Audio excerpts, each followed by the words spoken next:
Quad 66. This is an update video. This frame is not the frame that I'm going to be using with this build, but I did want to show the layout because this has got to be the tightest tucked in, lowest profile build you can possibly do, I think. So what you're seeing here, this is that new Betafpv board, and it is a whoop style board, so I've got it mounted on here, rotated 45 degrees. And yeah, it does make some of the motor wiring stuff a pain in the butt because you got to come across the other side of the board. And then I combined it with the new Betafpv camera, so this is the M01. And yeah, Betafpv cameras aren't the best, but the reason I went with this is because see how narrow that camera is? What that means is that you can tuck it into these nooks. So this board, like the Alien Whoop Zero, has those cutouts. And so what that let me do is, with the split camera, tuck it in there really tight. And then the VTX is just mounted on top. And it just gives you a super low profile build. Super low profile. Super low frontal area. For comparison's sake, here's the typical Whoopster style build. And you can just see how, how much more air you're going to be pushing with that Whoopster build, and in the air you can really feel this. This is just moves through the air much faster. It's much quicker than the Whoopster style. Also, with the camera being so down low, it's out of harm's way. I flew about 18 packs through this and crashed the heck out of it, and the camera didn't take any impacts at all because of how low down it sits. The other thing that happens with the camera is that it gives you a ton of prop clearance, much more so than on my old design where you had the all-in-one sitting up front. Here you can see with these 65mm props, you're coming in pretty close. There's no way you could fit 76mm props on here. On this one you got plenty of room, and actually all day I've been flying this with 76mm Tello props. I didn't think these were going to work with these little 803 motors. That was kind of one of my surprises from today, is that these little motors do just fine with these props.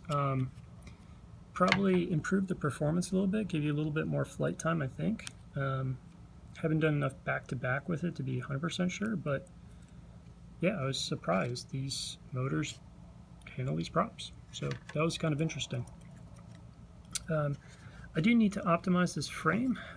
What I'm flying here the build came in at 24 grams, which is kind of on the heavy side for this type of build because I've got an extra probably 2 or more grams in frame, and also with using these little zip ties as a little thing. So this is a 2mm frame designed for 2S, and so for 1S I'm going to do a 1.5mm.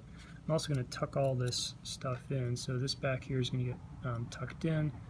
These are going to get tucked in a little bit, and then instead of the zip ties, there's going to be a little shelf for the camera itself. The other camera that's going to work with this is going to be the Tiny Hawk camera. Yeah, another not so great camera, but here we're just kind of consciously sacrificing some of those things in order to get the weight down, get the frontal profile down, and get the performance up to the absolute max that it can get to.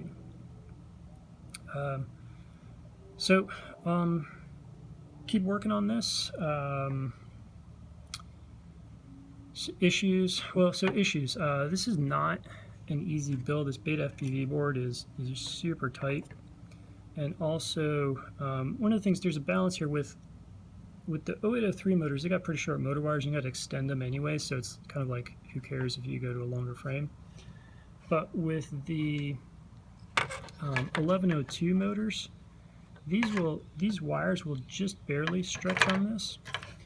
But I'm kind of thinking of maybe making this going up from a 110 to a slightly bigger frame, because with the 76mm props, one of the things we're doing is we're losing a little bit of efficiency. So on these you can see the prop disc doesn't really cross over the frame much. Same thing with the battery when it's mounted underneath. But when we bump it up to the bigger prop, it really does kind of probably push some air down into the frame, and you're just wasting thrust, wasting efficiency that way. The other things are,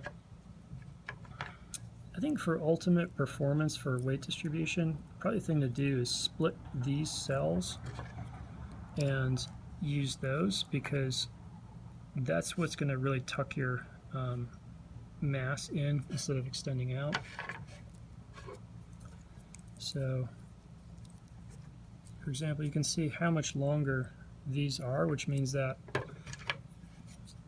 when you mount this under, lengthwise is going to give you the best speed in terms of least frontal area, but it does put a lot more mass on the pitch axis, which slows down the pitch axis. You may not like that. When you go horizontal, that's basically like a big old parachute into air. With the 0803s, this actually flies a little better on this 300 milliamp, and that's kind of a little less big of a deal in terms of wind resistance. But that tucks in pretty nice under there, but still, ideal thing would be probably these, probably splitting them.